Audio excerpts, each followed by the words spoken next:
Only in Kentucky can a county produce a Miss USA who became the center of a national media storm, and a daylight bank robbery so quiet that absolutely nobody in town realized it was even happening. Hi, I'm Michael, and I'm learning a little bit more about Kentucky, one county at a time, all 120 of them. And today I'm learning about Russell County. Russell County sits in south central Kentucky. Up in the northern part of the county, the land rises to its highest point at 1,100 feet atop Dickerson Ridge. As you move south toward the Cumberland River Basin, the plateau breaks into valleys and cliffs, dropping to 530 feet at the riverbed. Underneath the soil sits a layer of soluble limestone, and over time, rain and snowmelt have dissolved this bedrock, creating a karst landscape full of sinkholes, caves, and springs. This terrain created a structural challenge for early pioneers. Settlers had to build where they could reliably find water, which dictated the region's entire settlement pattern. The carved river bottoms were a lifeline for pre-contact civilizations long before European settlement. The primary archaeological site here is the Rowena Complex, located along a crossing of the Cumberland River. It was a Mississippian mound and village site that served as a regional administrative center, featuring 3 earthen mounds in a central village plaza where political and economic life was organized for the surrounding territory. The county's early history also includes rock shelter sites in the limestone bluffs. In 1931, researchers excavated a site recorded simply as rock shelter, recovering human remains and artifacts that are still managed under federal repatriation systems today. White settlement began along the Cumberland River before the county was officially formed, of course. The oldest town in the area was Creelsboro, established on the north bank of the river in the early 1800s. By 1814, William Campbell operated a ferry at this river crossing, and the brothers Elijah and Elza Creel opened a trading post to service the growing population. Creelsboro grew into a significant trading center and the busiest steamboat port on the river between Nashville and Burnside.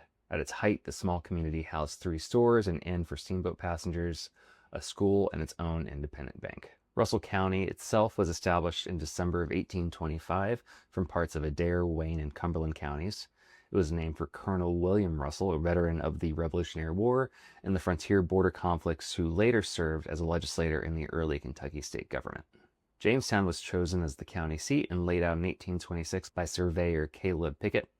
Early planning committees mandated that the first local roads connecting the town be only 15 feet wide to minimize the labor of clearing the timber. The town was originally incorporated as Jacksonville to honor Andrew Jackson following his popularity in the 1824 election.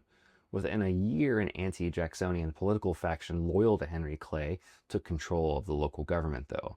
Out of political spite, they stripped Jackson's name from the town and renamed it Jamestown to honor James Wooldridge, the settler who, along with his brother John, donated the 110 acres of the public square. And while Jamestown held political power, the mechanical industry of the 19th century centered on Greasy Creek. The creek drops 150 vertical feet over a short stretch of the mountain, creating immense water power.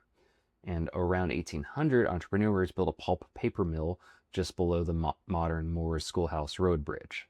The mill manufactured durable paper that rafted down the river to markets as far away as Pittsburgh. The oldest surviving deeds for the region were written on paper from this mill. Further down the creek sat a textile operation built before 1824 by English immigrants who possessed specialized mechanical knowledge. It began as a small mill with a wooden water wheel and a timber dam held together by wooden pegs, which a flash flood eventually swept away. The site changed hands until 1877 when the Reese family took ownership. They installed a 20-foot overshot water wheel to power their textile looms. After another flood destroyed the wooden dam in 1914, the family built a permanent stone structure. They hand-carved blocks of limestone, weighing up to 3 tons each, and lifted them into place using a block and tackle system. To power a new sawmill, Esco Reese installed a tiny 15-inch turbine.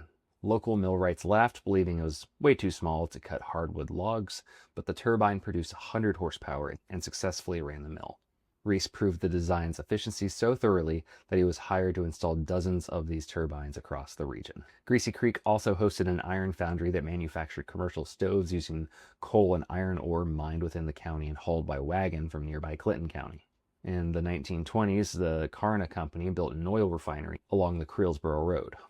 Crude oil was hauled by wagon to distilling vats heated by limestone kilns. The refinery sat on a ridge half a mile from the river, allowing engineers to lay a pipeline that delivered refined gasoline to steamboats entirely by gravity, thereby eliminating the need for mechanical pumps. The Civil War brought military movement to the county, and while no major set-piece battle occurred here, Union forces established Camp Greene at Queens Ferry on the Cumberland River to track Confederate cavalry movements and secure the river crossing. After the war, the county returned to agriculture, and the local black community established its first civic institutions. This included the county's first African-American schools, where pioneering educators like Parker H. Jackman taught after emancipation. In July of 1932, the bank at Crewellsboro became the target of a quiet daylight robbery. 3 men named Forrest Bradshaw, Mark Weems, and Clinton Turnham entered the building and executed the heist with such quiet precision that really nobody on the street realized what was happening. The bank had operated since 1922 with a capital stock of $15,000, and the robbers escaped with the cash before the alarm could be raised, though they were later captured downstream that same day. The defining turning point in the modern history of Russell County occurred in 1941 when the United States Army Corps of Engineers officially broke ground on Wolf Creek Dam. Halted and severely delayed by the onset of World War II, construction resumed in high gear after the war, culminating in the dam's completion between 1950 and 1952.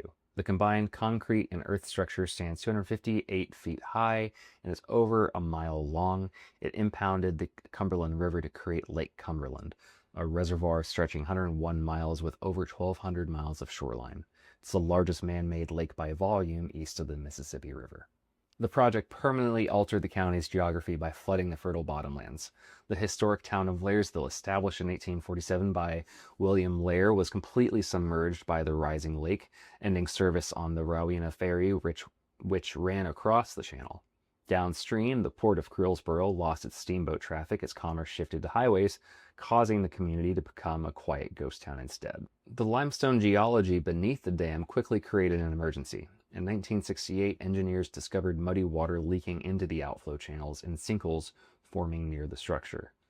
The lake's pressure was forcing water through karst voids, eroding the foundation. Emergency grouting from 1968 to 1970 saved the dam, and a concrete wall was built into the bedrock. When leaks re-emerged in 2005, a $584 million barrier wall was constructed between 2009 and 2013 to permanently secure the foundation. The county's old postal records highlight its isolation. The Olga Post Office opened a general store in 1905 and was named after a local girl, the daughter of a businessman named Mr. Kimbler. In 1920, following the election of Warren G. Harding, the new postmaster, M.E. Antle, moved the office a mile east to his own property, causing a neighborhood feud that split the community into Old Olga and New Olga for decades. The town of Rowena originally sat on the south bank of the river until its post office grew too close to Blairsville. The government abolished the Blairsville office and moved the entire Rowena operation to the north bank.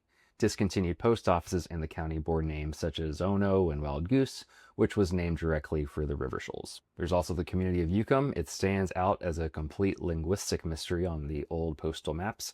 Records show that the post office opened in 1898 under Postmaster Harvey Denny and operated until 1934, but unlike other towns, the origin of the name was never recorded and I couldn't find anything about it. Today, Russell County has a population of over 18,000 residents. In 2015, Jamestown and Russell Springs became 2 of the first gigabyte internet communities in Kentucky after installing an optical fiber network. Agriculture has shifted towards livestock with a market value of $32.3 million. The industrial base relies on manufacturing. In the 1980s, the county expanded its water utilities to accommodate Fruit of the Loom. When the company moved its operations to Mexico in the 2000s, the remaining infrastructure enabled the county to attract major companies such as Russ North America, Stephen Pipe and Steel, and Superior Battery Manufacturing. Cultural life centers on annual events like Lake Fest, an Independence Day celebration held on the Jamestown Square since 1969. The county has produced some notable figures who have reached the national stage. Tara Connor grew up here, graduated from Russell County High School, and was crowned Miss USA in 2006. After her time in New York became the focus of a national media storm regarding her personal struggles, she worked with recovery organizations and transitioned into a prominent advocate for addiction awareness and long-term recovery. The county is also the birthplace of historian Lyle H. Harrison, who became one of the state's definitive scholars, writing foundational texts such as A New History of Kentucky during his long tenure at Western Kentucky University. It's also home to country musician Steve Wariner, a Grammy-winning artist and member of the Grand Ole Opry who achieved over 10 #1 hits. Healthcare is anchored by Russell County Hospital, which joined a major stroke care network and began the largest expansion in its history, adding 30,000 square feet of medical space to upgrade its emergency and radiology departments. Meanwhile, the state is widening the US 127 corridor and building a new river crossing to move commercial truck traffic off the top of Wolf Creek Dam. So, that's Russell County. What'd I get wrong this time?